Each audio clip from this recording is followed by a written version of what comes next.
Yeah.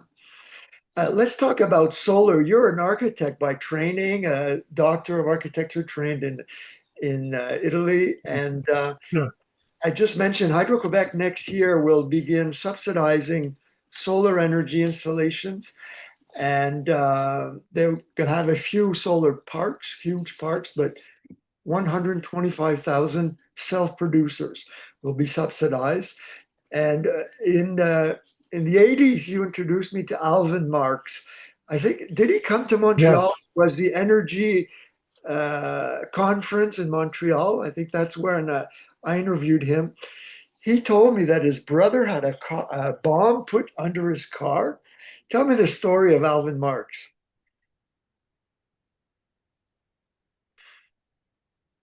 Okay. Well, Alvin Marks, first of all, is the person who um, invented Polaroid Polaroid and film. understood the polarity of light. Mhm. Okay. Yeah, and the Polaroid and the whole notion of Polaroid. So that's where he made his fame, and his gained some enough money to do his own research. So when you look at photosynthesis, uh, and having done lots of things in films in itself, okay, he wondered whether it was possible to align chlorophyll ions in a line, like back and forward. So at one end you have, say, uh, one polarity and the other negative. So you'd have a current. And he managed to actually create chlorophyll chemically. First, he did with real chlorophyll and created, and to make sure to be all polarized and all in sequence. And of course, the efficiency of that is incredible. Like theoretically, it's around 96%. Okay, when the best he got, I think, is around 85%. And there's still room for improvement. Lots of laboratory work. So that's still much better than the photovoltaic, which in that time was, I think, with 12, 15%, and then we became 25% efficiency or 30. So it's a big deal. So so that's the yes, you have that too, yeah. So that's the optic he did, and the scientific rigor that he had with his whole family, the several people of them. But and the best example, which is mentioned by the DOE document that you have on your slide here, was done, I believe, in Chicago at the Department of Energy. I forgot the name of the institute there, and they replicated, and they did state it was the best thing around. And but instead of paying him for the work, his part, they took it all. Like this is typical academia. They took it all for themselves and almost took the rights too to the technology. Anyway, he managed to still have some rights and so on.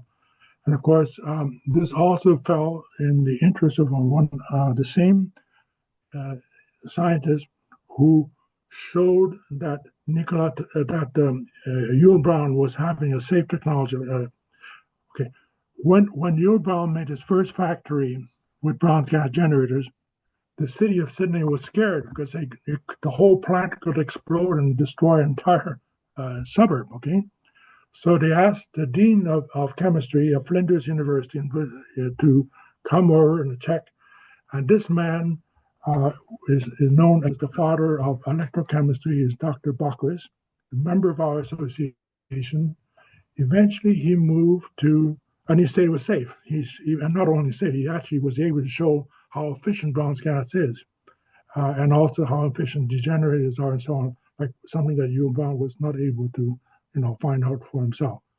Anyway, so eventually, this scientist, moved to Texas A&M University, and there he met Alvin Marks. So this is how we got to know about Alvin Marks, was not just through what always Aurora Institute, I think it was in Illinois, but through the request. And this came from the Pentagon to look at Alvin Marks' technology. And that's where our association as a network started supporting Brown's supporting Alvin Marks because we now had a real academic structure, good laboratories, independent to look at it and be privy to the findings. So, but there's also family tragedy there. There's a infighting between who has the rights.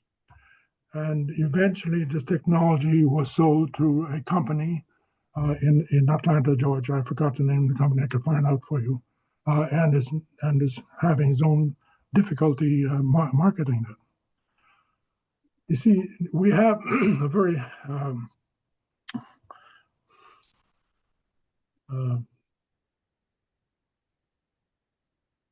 lots of competition in solar panels. And just to give an example, like when China decided to go heavy into solar panels, solar energy, they let a number of companies do it. Then they cut them down to 3, and then their plan was to have only 1. I mean, literally raising like 10,000 jobs here, 20,000 jobs there, just to have one best technology. And that technology, of course, can you imagine here, you have the entire Communist Party supporting it, the entire government. If somebody comes with something different, I mean, it's not something very pleasant situation to be in. It's become very political. Okay. Yeah, and they call themselves a democracy, a democratic republic. Well, it's still, there is a good outcome to this. The good news is we do have BIPV, building integrated PV, such as they had at 4 Times Square. This was 1999. I remember when I was a student. Yep, millions of buildings can have this Yeah. thin film technology incorporated to Yeah. building. When I was a student, when I was a student in Milan, in Polytechnic Milan, several of my professors who were involved in public housing were really saying we should look into solar energy in certain parts of Italy, and in such and such way and so on. And they saw it in 2 ways: to heating as a water heating system simply, and also for producing power. But here, so I'm very happy to hear what you're saying, that Hydro-Quebec is interested because they want a monopoly. They usually want to be the only ones giving power. So that's a conflict of interest for them, isn't it? Yeah. There's also John Molson building in Montreal, which has a huge part of this skyscraper has building integrated photovoltaics into it.